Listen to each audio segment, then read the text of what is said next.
I don't know how far that's going to go. We're going to see. But one of the things I hear you say a lot is seeing a place for the nomadic, like the van dwellers, and like some of us. I mean, I even have a setup in my car, but like have a replenishing place for nomads as part of at least one of the communities.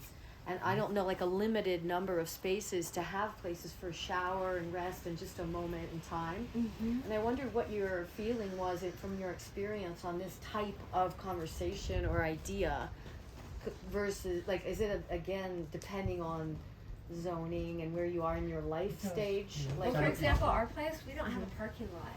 So somebody had asked, can we bring our vans and can we spend the night? And if we could, we would have said yes, because we love overnights, we love community, we love play, and that's where our limit is. And every community is going to have their limit. So ours is that we can't have a bunch of vans here. We actually did get a new van last night. She brought in one van. So I mean, we have a van, and she now has a van that she's fixing up. Oh, nice. But if we brought in like 2 or 3 or 4 more vans, it would clog up our parking lot, and we have guests and everything. So, is a van culture is part of your land? Like if you have a lot, if we had 40 acres, we might have half an acre to parking, vans. RV area, You'd have the whole land-based, RVs, garden. yes. It just depends on the scope of the project. Yes, Right. but you're thinking also, what are some of the challenges with vans? So you've got to accommodate. So in the past, we did have vans here sometimes that would come and spend the night, or RVs, and then usually it cost us a lot of work. Because the van, they're independent, and then they're not. And then they want the electricity, and then they're in the middle of the parking lot. And then people have to get around them. And then they did bring the dog that they said they didn't have. And then the van breaks down, so then they have to repair the van in the middle of the parking lot. And then the van, it might not be that beautiful. You know, it's like not necessarily beautiful. So if you have a space of all respect for people in their 20s and 30s primarily that are going to have vans, because that's the amount of money you have when you're getting started, we all did, he lived in a van for years, then can you buffer it with trees? Can you make it I bought its my first own van in space? 1973 and was the With first its person own in kitchen. Michigan to live in a van as far as I can remember. And I loved it. I love it. For years he lived in a That's van. awesome. So And we're then a van. school bus, and then Yeah. That's a good point though. Like, can you buffer it? Can you make it? And can they have their own community kitchen? Because think about this. He was saying, when you're brand new, when you're in a van, you've been eating peanut butter and jelly out of your back of your ramen out of the back of your van. You want a kitchen, Yes, and totally. a kitchen is like, oh my god. And to talk to other people, you've been sleeping in your van. community kitchen's So perfect for a that. kitchen, a bathroom, and then the van and a shower, showers, and you don't even need a living room if the weather's pretty good. But if you could set that up, it wouldn't cost you that much. But are the van people? Are they going to just hang? Are they going to, when the next day after they arrive, are they going to do 3 hours a day of community service? Are they going to pay $5 a day or $10 a day for electrical and just the space? Like what? Are they going to contribute? Are they going to be members of something that's private that they are invited into? You know, that they got to support. There's got to be the Van thought campers usually that there not members, is a 'cause they're business overlay to everything that you Absolutely. do. Whether Yes. you love business, Yes. hate business, love corporations, hate corporations, don't want to ever touch money or whatever, want to do everything with barter, it is an overlay that has to be considered to be in this world at this time. And so you need a business plan. You need a business model for that business plan. So where is the money coming from to buy the land? How is it going to be distributed? What does equity look like? What about new people? What if you wanted to leave? You get to take something with you, you know? And then what's it going to cost to build that? This, and you got your whole spreadsheet. What's it going to cost?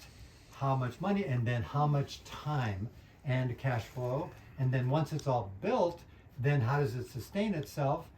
Sure, Airbnb, whatever it is, you know, massage services, all the different things that could go on that are going to bring in revenue. Some of it private, but some of it's going to go into the pool, which is the company, the corporation, the trust, whatever its entity is set up. And there's all kinds of different entities for different purposes. And if I may say, how vertical will what he's talking about? How vertical of a spread will it be economically? For example, if everybody's living in a van, you don't have a problem because everybody's living in a van, and like, you know, it's the van culture. But if you have maybe a guy that was a corporate guy, and for example, we have friends, I'm not going to mention where, but not very far from here, who are buying a lot of land, and they are former corporate people that have a lot of former corporate inventive genius friends that are super, computer genius people that have unlimited resources, and they are going to be building a center somewhere not far from here that is going to be extraordinary, but it's going to attract billionaires. Like we're middle class, maybe baby millionaires, I don't know, but we're middle class people. But our economic spread goes from caretakers that do a work exchange all the way up to People you hire that live in town to provide services? just ours is simple. It's just middle class. Our highest is $200 a night for the Cape Castle right now. So our spread is not that great. And so we have polite, sweet people like Elise who help us out. She helps us, we help her. It's a wonderful exchange, I think, and very harmonic.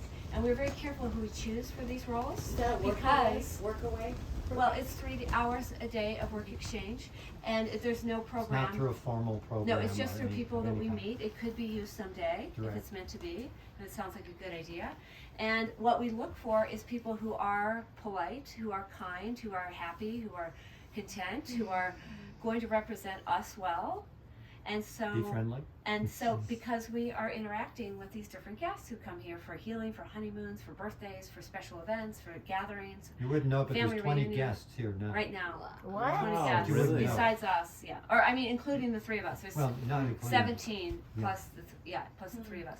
So, and it's the right size, and they go and they come back, and they might go to Sedona for the day or go out for a They go hike. to the Grand Canyon, So you they don't don't really like it. feel it. It's the right size. It's not a hotel or a motel. It doesn't have that too many people feeling. It doesn't feel like too little either. So the scale of your operation has to fit reality, what resources you have that you're pooling, where you're gonna go and where you're gonna end up with it once it's built, and how are you gonna build it, and who's gonna build it, and how much is it gonna cost? What are you going to do then? And the scale, and Who's then, coming? and Who the you're boundaries. attracting at the Yes. top end And there's boundaries to bottom it. end. It's not unlimited, everybody there's else. boundaries. And maybe Yeah. it's just a bubble boundary here, and maybe it can be replicated and done there. But the scale of each bubble has to be within possibility. Feasibility, we call it. Just you start with a feasibility study of your whole vision and idea, and bring in all of your real world skills to evaluate. Is this going to work or not? I mean, is the plane going to fly or not? Well, we'll find out. Well, not just we'll find out. We've got to experiment. You got to test it, see if it's going to work out. And we believe that this is a natural size because tribal people, or when we had extended families, even like grandparents and 8 kids and then their kids, we used to live about 20 to 30 people at a time. Yes. And so what's nice is that we have this land, it's not very big, but people can spread out, they come and go, and it feels like friendly, but it doesn't feel like too much work. And it doesn't feel like too much socializing, it doesn't feel like too little. Have you noticed that? It's like you have plenty of your own space that we need because we're all introverts too. I mean that we're like source people, introverted first, and then the extroverted is second. And so are you mostly introverted extroverts or extroverted introverts? Well, I'm an extroverted introvert, so is he, which means that we are at core introverts. And that's what a visionary is. You have to be an introvert.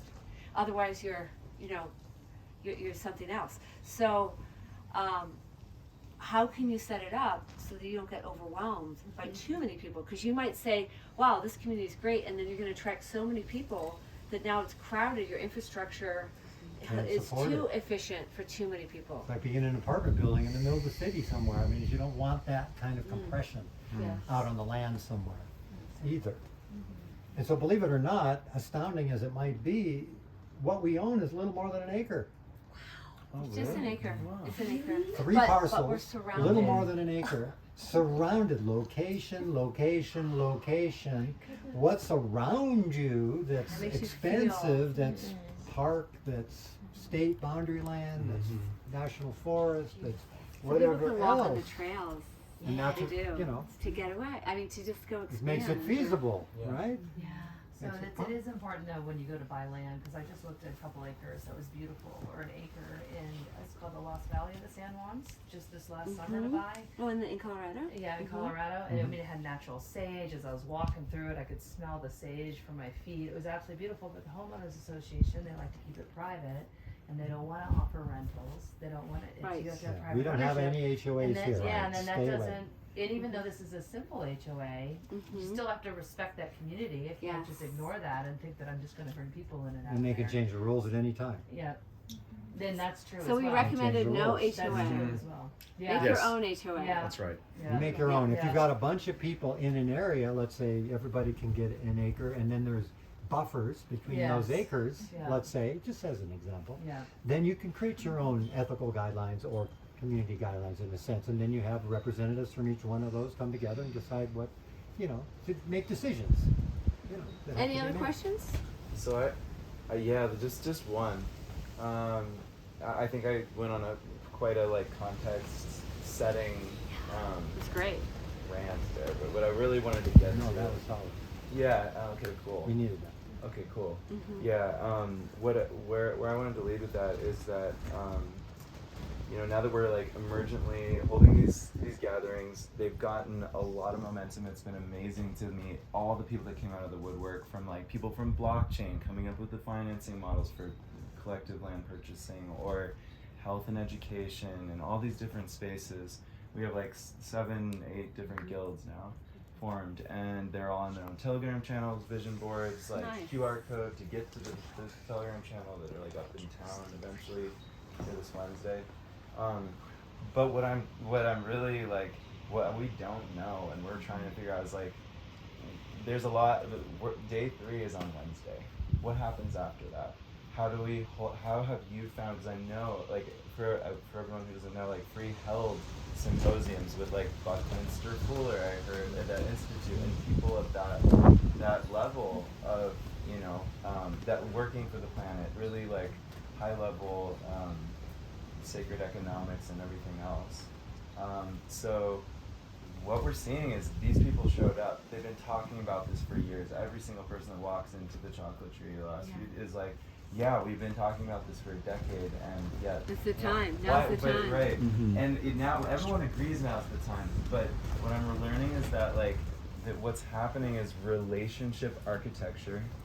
The architecture that we're trying to hold space for is not necessarily I'm not even from Sedona yet or here. Go ahead. Yeah, how have you found in your work to create sustainable relationship architectures that result in anchor manifestation and commitment to that? What ceremonies, what rituals, what ways have you found to create that? Well, let me address that, go back just a little bit. I started doing what I called networking back in 1971, being a Michigan State University and that. But that means something different now. Totally different. And I was going to address that, which is that now networking, if you mention the word, people think it means network marketing. It means you use your friends to sell something to them so you can make money. That was not the original notion of networking when it first came back into the vocabulary again during my day. It was about a method of connecting people with other people and sharing common interests, needs, and goals.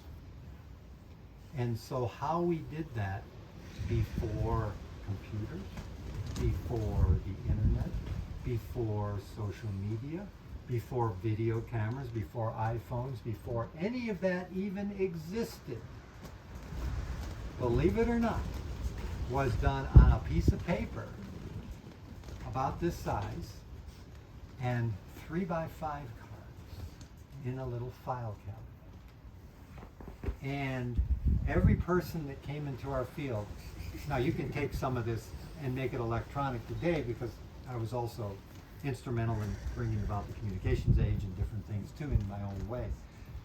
But to take that 3x5 card idea, and every person that came into our field in Detroit, which was happened to be where I was with my partner at the time, and she had one farmhouse in the middle of the city of Detroit, and we created a community of 5,000 people around one farmhouse in Detroit. And we did that through a piece of paper and a 3x5 card system with names, address, contact on one of them, and a parallel system with indexes and categories. And so I had file cabinets like that with 3x5 card systems. The Public Library of Detroit called our house when they needed a referral to anything that wasn't in their repository of the library in 1970, which was nothing. Nothing we know today existed in a library anywhere.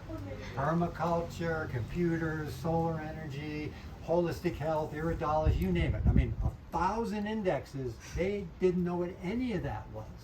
It didn't exist until around 1975. And so when we launched the Guild of Alternative Artists initially, it was a network, not network marketing, a network of all the artists, physical artists, musical artists, sculpture artists, galleries, outlets, events, and venues in the arts for the entire southeastern Michigan area. And everyone went on a 3x5 card and on that index. And then from that, we could create events, we could host concerts, put on a coffee house at a church, and have luminary artists. I mean, people that inspired Bonnie Raitt, old blues singers from Detroit. And, I mean, the music scene was alive and vital in Detroit, and rock and roll, and Bob Seger, and, you know, I mean, all the greats that were there. And we had them through our little coffee house at the time. But nonetheless, the point being in addressing your question is it started very, very simple. So, if Could you I have answer that too? if you have seven, you can. If you have 7 or 8 guilds, Guild of Alternative Artists, Guild of Alternative Social Media Professionals, Guild of Permaculture, Guild of whatever you want to call it, and you distinguish each one of those in categories and contacts for the people who want to sign up, and maybe. And I had a mini little questionnaire that I could hand out. People could fill it out, and I'd collate them, and then we put them in a database now, or we put them in the 3x5 system, or something like that. And then it's what you do with it that's really the most important. So now you have that. You've got all these people who are interested in, and have been talking about it for 10 years. Well, somebody has to step in and be the facilitator, organizer, call it whatever you want, to plot a way for people to build something in each one of those networks. They're all networks now. They're not organizations yet. And actually, networks are more powerful than organizations. More creative. Because organizations get crystallized with a charter and a power structure and a business structure and a legal structure and the bank account and all the other stuff that comes with it. I'm not saying that doesn't come, but that only comes after the network has been established and is alive and vital. The network is established, and then somebody is facilitating each one of those networks to create ways to sustain people being interested and coming together. Could be a newsletter, could be, you know, you name it, some kind of method that's not burdensome, which takes 100% of my attention, like Facebook or other things, which you join all these groups, but how much attention can you give to any one of them? It doesn't. You spend your whole life on the internet and nothing ever gets created. Nothing gets done. Nothing. Exactly. Just a lot of talk and more talk and more talk. And then it's like the egos have a place to play and fight and argue and all that, which is not what you want. You want to create harmony. So may I share too? You may, Barbara. All right, so that question, he put on 2 symposiums in the early 1970s. And I was so fortunate to create 200 festivals in the early 2000s. So times had changed a lot.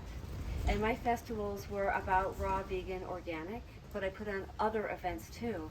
And when you said, can you say the question very briefly again?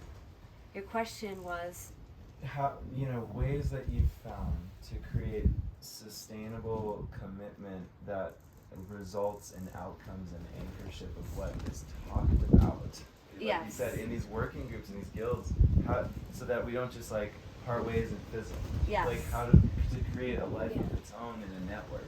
Yes. That's sustainable energy. So there is a gentleman who's doing that now. I do know Foster and Kimberly of Thrive Network.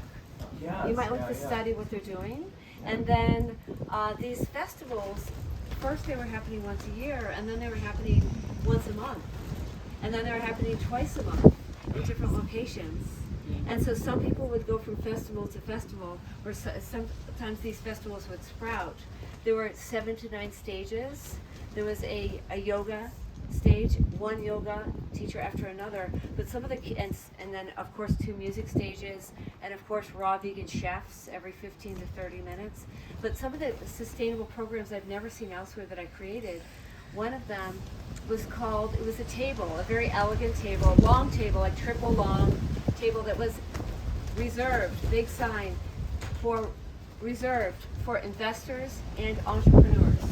And this table is for investors to meet entrepreneurs, and nobody else could go there.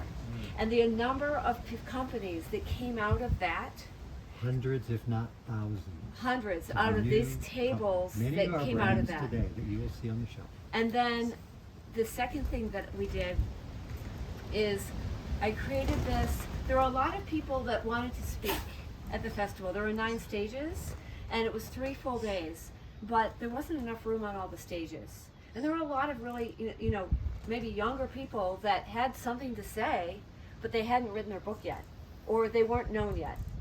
And so I created this area that was a sharing circle.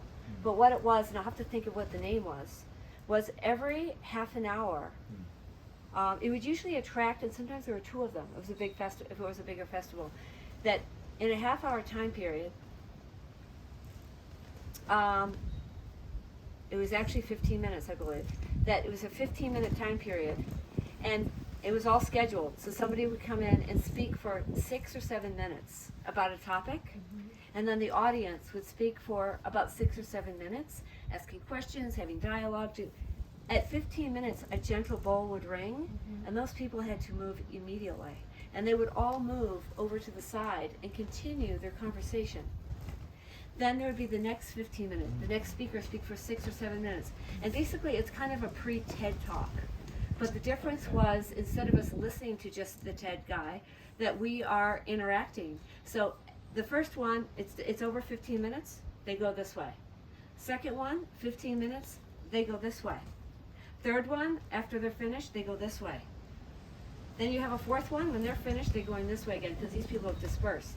But the amazing thing is that people go to these big festivals with thousands of people, and at the end of some festivals, they come home and they say, it was nice music, but I didn't meet anyone. Got done. Well, I didn't meet anyone. That's what we've been, this is what this I didn't meet anyone. Yeah. So what you want to do is, in your group, maybe you have these 15-minute sessions where every single member says, this is what's important to me, and I've thought about it, I'm studying it, and I'm going to present it maybe in writing if I'm not a public speaker, and I'm going to speak for about 5 or 6 minutes on this. And then I'd like you to ask me questions, and I'm going to facilitate everybody else talking and answering questions. And I might answer a question briefly, but then other people will also answer the questions. Because she's right on. I mean, one of the things sorely missing in group process and in meetings in general, Even now, there today. tends to be leaders, and they dominate the whole thing, and it's all about them, and they say, well, there'll be questions at the end. But of course, it never happens. They just talk right over it, and then nobody, or most people in the audience, still get a chance to actually express themselves. So if you have a method where it can be done and facilitated, because unless your needs to be heard are met, your ability to listen is also not met. And you're not really listening or able to unless you feel like you're honored to be heard. And we hope we're honoring all of you, and we tend to be leading, talking a lot in this. For example, But- I would like to experience that right now. And I'm wondering if we could go around. I would like to finish Oh, okay. my piece, Sure. and then we can come back to it. Sorry. So when I was talking about the guild and the guild house and the networks and the 3x5 cards and the 2 categories, then comes the big master plan. Yeah.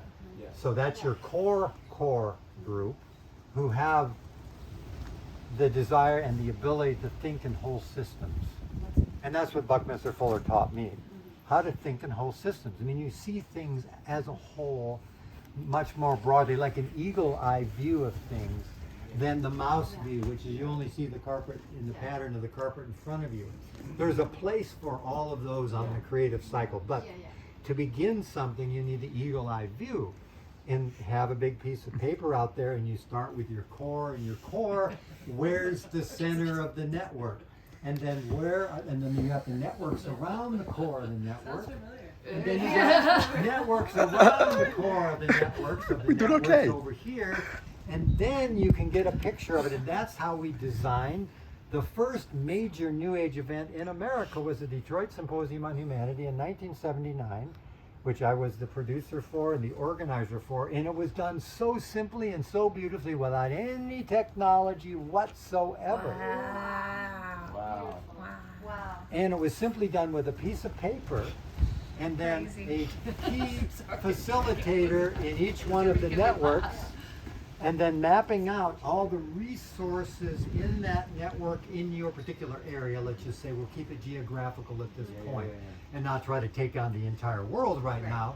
But the same model could be applied globally to every community, every nation, every globe. But you start with the circles around the circles, and the circles around the circles. So we had education, free schools, Montessori schools, Waldorf schools, public schools, etc. This facilitator invited the key people from each one of those areas to address a part of the symposium, which was over here. We had the other network, alternative energy, over here. We had Upland Hills, we had solar people, we had wind people, we had geothermal, all the business. The facilitator invited all those key people to be speakers at the symposium or some event. So, et cetera, et cetera. We had 12 systems areas, call it 12 guilds, and the core. And now the core could be a communications network. You can do it on social media, a group, or whatever you want. But it could be an event, a live event, or a real symposium at a physical location. And we were given the University of Detroit for 3 days, pro bono, because the head of the business department was part of the program and part of our team. I had appointed 12 trustees in each one of those. Each one contributed $10 a month to the core. For $300, we produced an event at the entire University of Detroit. $300 cash, upfront money, that drew 3,500 people to 75 workshops, hundreds of concerts, music and networking from all these systems across the entire geographical area, which still to this day is generating effects that are social change, political change, economic change. We had the auto workers there, and we had the executives of auto companies there in the same network. And they launched holistic health programs at that symposium.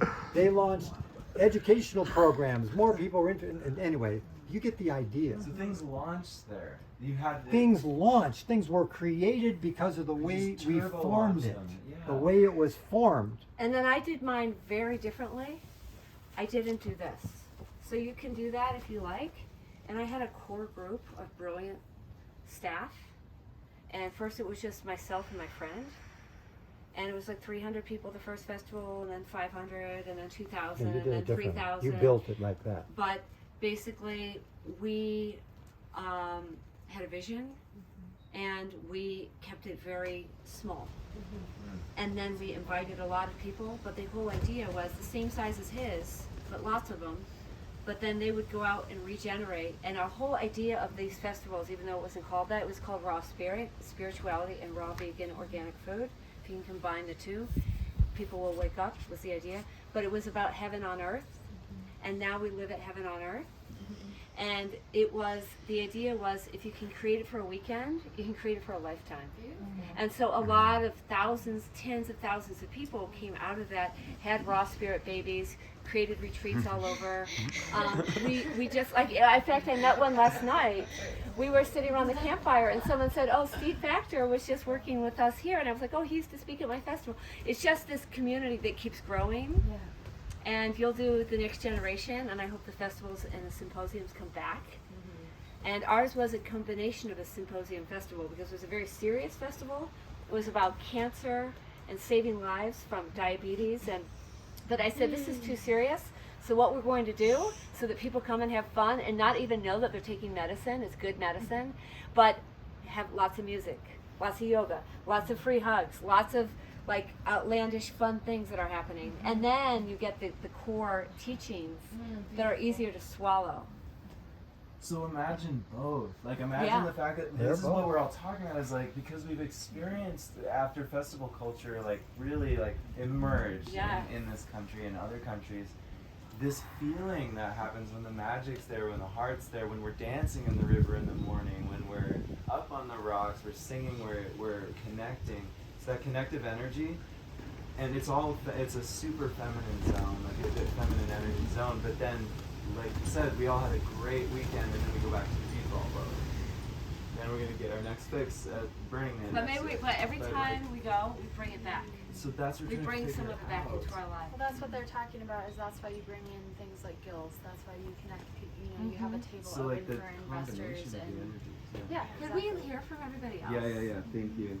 Could we go around and share what's your vision? And maybe it's just a few minutes.